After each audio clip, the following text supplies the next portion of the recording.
There are occasions in which we're working in a repository and as we're working, we need to switch branches or something like that. Nevertheless, we don't want to lose the progress of our work. And although certainly we could do a commit, if what we have done is still not complete, it doesn't make much sense to commit it.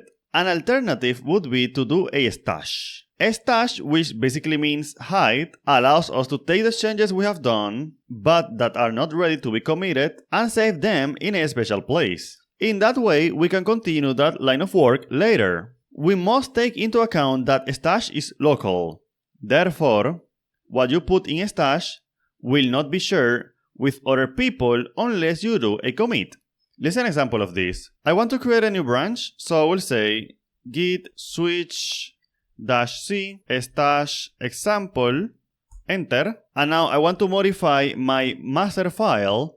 So let's come to that master branch file, and I will write the following. I'll write incomplete paragraph. Okay, so this is still in process. This is work in process. Alright, so this is still work in progress. So let me save. Now let's say that I have the urgent need to show this to a client. Maybe I have a meeting, but this is incomplete. So I want to go back to my master branch and show to the client the version that I have there. But I don't want to lose this, and also I don't want to commit it. So I can put this change in a stash. Go to the master branch, do what I have to do, then go back to this branch and recover this text. Let's see that.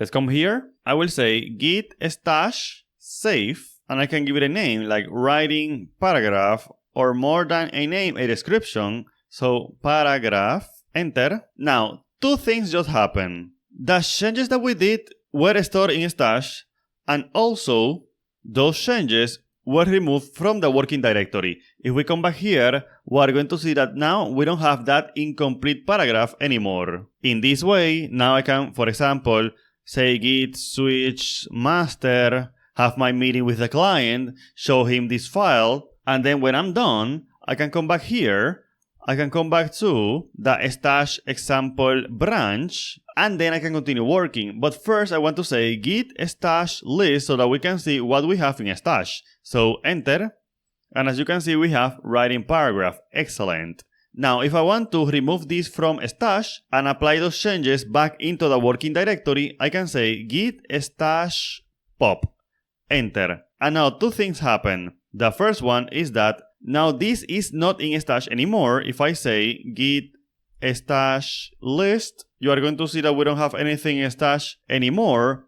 And the second thing that happened is that, as you can see here, my file was modified. So if I come back here, we are going to see that again we have this incomplete paragraph. Now if I want to continue working, and now is completed, now I have done my job, and then I can git add this, and then git commit, modify file, and then I can merge this. So let me say git switch master, and let me say git merge stash example. Excellent.